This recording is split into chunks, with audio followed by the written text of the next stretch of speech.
Le cercle RH, avec un focus sur un métier, alors j'allais dire, il n'existe pas, parce que c'est à la fois artiste, manager, patron, le tout dans le même homme.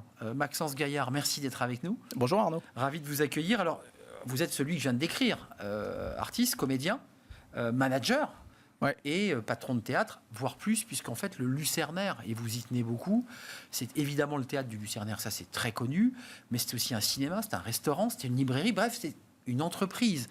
Je parle à qui, là, aujourd'hui, Maxence ? Je parle à un chef d'entreprise qui va rentrer au bureau après l'émission et qui va regarder les comptes, qui va voir les entrées, ou plutôt quelqu'un qui va travailler la mise en scène d'une pièce de théâtre qui va jouer dans quelques semaines. Là, je suis dans une période un peu intermédiaire parce qu'on reprend les répétitions la semaine prochaine. Donc, je suis un petit peu entre les deux, entre la préparation de la reprise de la pièce au Théâtre du Lucernaire le 6 novembre.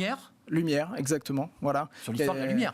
Sur l'histoire de la création après la création de l'ampoule, l'électrification du monde. Voilà une histoire de deux entrepreneurs, un certain Thomas Edison, un autre qui est moins connu, qui était George Westinghouse, et puis un homme dont on entend parler aujourd'hui qui s'appelait Nikola Tesla, qui n'a pas inventé la voiture électrique, mais par contre qui a électrifié le monde. Et c'est vraiment lui le grand génie de cette histoire qui est tombé un peu dans l'oubli à cette époque-là. Et donc on raconte cette histoire en posant la question du progrès. Voilà, le progrès, mais à quel prix ? Parce que tout ne s'est pas passé comme on peut l'imaginer. C'est intéressant parce que pour en venir à votre histoire personnelle, quand on s'intéresse à vous et qu'on se penche sur votre parcours, c'est assez classique. Quand on est comédien, on fait une école de théâtre, rue Blanche pour les anciens. Non, vous avez fait d'abord un cursus, je ne sais pas si c'est lié à vos parents, mais un cursus classique, école de commerce. Enfin, vous ne vous destiniez pas, j'ai le sentiment, à être comédien. Non, parce qu'en fait, quand les choses se passent bien sans question à l'école, on a un peu tendance, en tout cas ça a été mon cas, à suivre un parcours avec des études assez classiques, effectivement. En élargissant le scope, c'était mon objectif. Comme je sentais quand même qu'il y avait quelque chose qui n'était pas tout à fait au bon endroit, c'était faire des études qui ouvrent le plus possible. Alors, il y a eu le concept de l'école de commerce qui me plaisait pas mal par la suite. J'en ai fait 2 parce que j'avais pas encore très envie de... Ouais, exactement. Et puis au bout d'un moment, on se prend un peu un mur, c'est-à-dire qu'on se rend bien compte qu'on gagne sa vie, mais qu'on n'a pas envie de se lever le matin. Et donc ça m'a obligé à me poser la question, et je suis reparti sur des études en école d'art dramatique. Vous êtes passé comme un peu par l'entreprise, parce que vous parlez d'entrepreneurs qui inventent la lumière, enfin qui développent la lumière. Vous y êtes passé par l'ambiance bureau? Oui, bien sûr. Et c'est assez paradoxal parce qu'après avoir fait un virage à 180, je pensais que j'avais mis tout ça complètement derrière moi en me disant mais évidemment que ça n'était pas pour moi. Puis très vite, on se rend compte que créer un spectacle, c'est créer une entreprise en fait. Moi, c'est comme ça que je le conçois. Et donc, c'est pour ça que quelle personne est devant vous ? Finalement, moi, je fais le pont. En tant qu'artiste, il y a une dimension managériale en tant que metteur en scène qui est importante. Donc, j'ai créé en fait ce pont par la suite et en me disant finalement tout ça avait un intérêt. On va voir un extrait de la pièce Lumière parce que c'est une pièce qui nous fait réfléchir, en effet, au-delà des personnages et du jeu sur la notion de progrès. Vous êtes passé par les cours d'art dramatique de Jean-Laurent Cochet, c'est quand même pas n'importe qui. Sur le fond, là, aujourd'hui, les cours et les écoles de commerce qui vous ont fait gagner un peu de temps, qui vous ont fait un petit peu comme ça zigzaguer, mais vous sont très utiles aujourd'hui pour gérer la librairie, le resto, d'avoir une relation, je dirais, d'entrepreneur avec les personnes à qui vous parlez. Il ne parle pas à un artiste, il parle à un patron. Oui, je pense que c'est très curieux parce que vraiment, je me suis longtemps demandé à quoi tout ça servirait. Et puis finalement, aujourd'hui, effectivement, je vois bien que quand on évolue dans ce secteur culturel, on n'en reste pas moins chef d'entreprise et qu'il y a des réalités auxquelles les études que j'ai pu faire par le passé, qui me paraissaient loin de moi, m'ont rattaché finalement assez fortement. On a reçu Thierry Teboul, que vous connaissez, qui est le directeur général de l'AFDAS, et qui sort un bouquin où il met le mot performance, manager la performance dans les métiers de l'art et du spectacle, qui n'est pas le titre du livre, mais c'est l'esprit du livre. Il a glissé le mot performance. Quand on est artiste, parce que vous avez un pied chez les artistes, puis vous avez aussi un pied dans le monde de l'entreprise. Les deux mondes vous acceptent ou vous vous sentez un peu apatride, que personne finalement veut de vous ? Non, j'ai surtout l'impression que quand on me pose la question de ce que je fais, on peut avoir l'impression que je fais un peu mal les deux, en disant mais t'es pas complètement comédien, t'es pas complètement chef d'entreprise, donc alors que je pense qu'effectivement la viabilité économique d'un projet, elle passe par une notion de performance. Il faut pas qu'elle prenne le pas sur l'artistique, c'est la seule chose. C'est-à-dire qu'à un moment, si on commence à se poser la question de changer des choses à l'intérieur d'un spectacle pour que ça se vende, on perd quand même la notion de base et l'âme d'un spectacle. C'est ça que vous préservez par ailleurs. Mais c'est pas si facile que ça, parce que la réalité économique du monde du spectacle n'est pas si évidente que ça. Donc voilà, c'est faire des compromis de temps en temps. Là, je parle du secteur du spectacle privé. C'est pas forcément subventionné, c'est pas les mêmes contraintes. Et il faut qu'on arrive à avoir cette liberté qu'il peut y avoir dans le subventionné avec des moyens qui sont différents, tout en préservant la viabilité économique d'un projet. Et en même temps, le chef d'entreprise ou le patron de théâtre, parfois a des projets formidables qu'il aimerait pouvoir jouer en tant que comédien, mais il sait qu'en tant qu'entrepreneur, c'est pas viable. C'est un crève-cœur, ça. Ouais, mais j'ai un peu accepté ça. Oui. Vous dites ça me plairait ?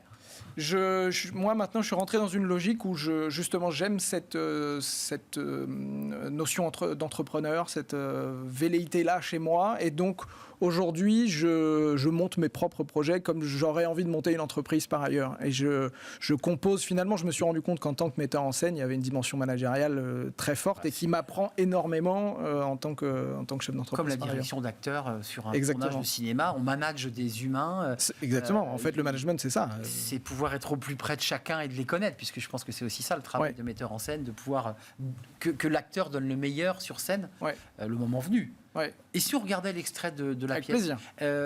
Maxence, elle rejoue quand votre pièce ? À partir du 6 novembre, du mardi au dimanche, au Lucernaire, et j'ai tout dit. Avec 2 séances le dimanche ? Non, il y a 6 représentations par semaine, tous les soirs à 19h et à 15h le dimanche, je crois, 16h le dimanche. 6 novembre, regardez cet extrait, ça parle de lumière et c'est pas uniquement mystique, ça parle vraiment de la lumière, la création de la lumière qui fait qu'aujourd'hui on est éclairé sur ce plateau de télévision. Regardez l'extrait de lumière. Une ampoule Edison. Démonte-la, observe-la et crée-en une nouvelle, une meilleure. Une ampoule Westinghouse. Tu as toujours envie de changer le monde. Oui. Thomas me fait 12 procès pour m'empêcher de vendre mes ampoules. Avait la croyance que courant alternatif c'était un fantasme impossible. Mais ce n'est pas parce qu'on n'a pas trouvé solution qu'il n'y a pas de solution. George Westinghouse. Nikola Tesla. Vous faites quoi ces prochains mois ? J'avoue que je comprends pas pourquoi t'étais pas avec lui. Il a présenté un transformateur qui, couplé à son générateur, permet enfin de transporter l'électricité. Non. Cincinnati, Washington, Buffalo, Denver, Baltimore, Orlando. Et moi je fous quoi ? Le cocu, c'est ça ? Un imbécile est passé à côté de l'histoire ? Mais il croit vraiment que je me laissais faire ? Mais non, Edison ne se laisse pas faire. Edison orchestre la plus grande campagne de diffamation de l'histoire. Mais si j'y arrivais pas, hein ? Si j'avais perdu l'inspiration ? Je suis là, moi. Mais Edison, lui, il est partout. Prenez pour Dieu, monsieur Edison. C'est un thème intéressant. On continue le débat en regardant la pièce parce que vous me racontiez les coulisses de cette. Et là, on voit aussi quand même le chef d'entreprise. C'est-à-dire qu'il y a à la fois c'est de l'artistique, c'est du jeu, il y a une narration, une dramaturgie, mais c'est quand même sur fond de guerre économique. Enfin, je veux dire, vous avez le sentiment que c'est parce que vous êtes traversé aussi par vos études, parce que vous êtes, ou parce que le thème vous intéressait ? Moi, j'aime, en tant que comédien, moi, ce qui m'intéresse, c'est d'essayer de jouer souvent des personnages historiques, mais surtout des gens qui sont plus intelligents que moi. Je trouve ça génial d'avoir la possibilité de jouer un génie comme Thomas Edison, aussi décrié soit-il. Et donc, très vite, quand je me suis rendu compte qu'il y avait effectivement une histoire entrepreneuriale qui fait écho à beaucoup de choses aujourd'hui sur la notion de progrès, c'est sûr qu'il y avait un double plaisir pour moi à travailler sur cette création. Un mot, parce que vous y tenez beaucoup, et je voudrais qu'on ne l'oublie pas, il n'y a pas que le théâtre Lucernaire, parce que cette marque, c'est une marque, le Lucernaire, est connue par son lieu, par cette salle qui est magnifique, mais il n'y a pas que ça. Il y a combien de salariés là ? Vous pilotez combien de salariés au total ? En fonction des spectacles, ça varie, mais il y a 40 temps plein, il y a une cinquantaine de personnes qui travaillent là-bas, parce qu'effectivement, c'est 3 salles de cinéma, 3 salles de théâtre, un restaurant, un bar, une librairie, il y a une société de production, de diffusion. Ça veut dire que vous avez des managers intermédiaires qui vous remontent des infos, des petites réunions de management. Il y a déjà un homme qui s'appelle Benoît Lavigne, qui est le directeur du lieu, qui est le directeur depuis 10 ans, qui a fait en sorte qu'aujourd'hui, il y ait 300 000 personnes qui viennent au Lucernaire. Le challenge pour nous, puisqu'on en a fait l'acquisition il y a 6 mois, le défi, il est de préserver la ligne historique, artistique de ce qu'est le Lucernaire, parce que tout le monde le connaît, tout en cherchant à innover avec un lieu comme celui-là. Et moi, je suis assez... Pas que dans le théâtre, dans le lieu en général, pour créer... C'est pour ça que moi, quand on parle du théâtre du Lucernaire, je dis non, c'est le Lucernaire. C'est le Lucernaire parce que c'est un lieu de vie à part entière. Un lieu de vie. Je peux venir acheter des livres. Exactement. Aller au Vous pouvez cinéma. venir à 8h du matin jusqu'à 2h du matin. Il y aura toujours quelque chose à faire. L'avantage de la programmation cinéma, théâtre, c'est qu'il y a 10 pièces par soir, il y a 10 films par jour. Et l'idée, c'est, pour moi, on parle de l'intelligence artificielle. Un lieu du savoir, en fait. Ouais, du savoir, de la culture et de la convivialité. Je pense que plus que jamais, ça va peut-être à l'encontre, parce qu'on a une société d'investissement par ailleurs où on nous présente que du progrès pur jus derrière notre smartphone.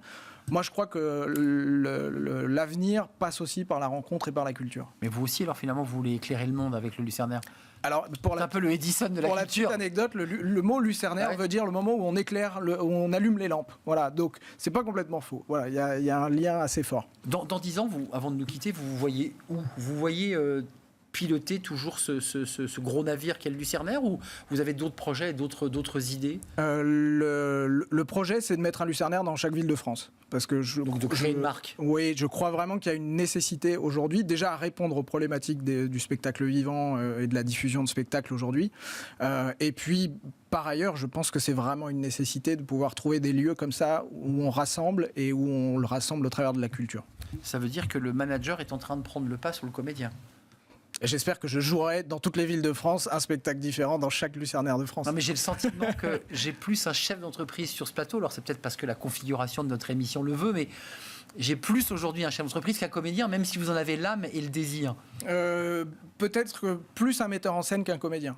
En tout cas. Plus derrière pour encore une fois, manager. Exactement. Moi, j'ai vraiment pris beaucoup de plaisir. C'était pas forcément ma vocation, mais il y a un lien très très fort entre la mise en scène et le management et la direction d'entreprise. Voilà.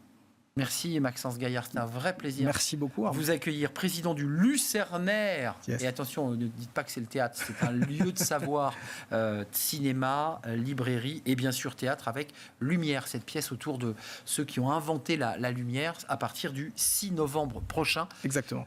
6 jours par semaine, dimanche compris. Merci, bon vent, cette pièce sera probablement... au Molière, je vous le souhaite et j'espère qu'elle sera... ce qu'on lui souhaite aussi. Voilà, elle sera plébiscitée par le public et les professionnels. On tourne une page, on passe dans un tout autre sujet et j'accueille mon invité et ses fenêtres sur l'emploi.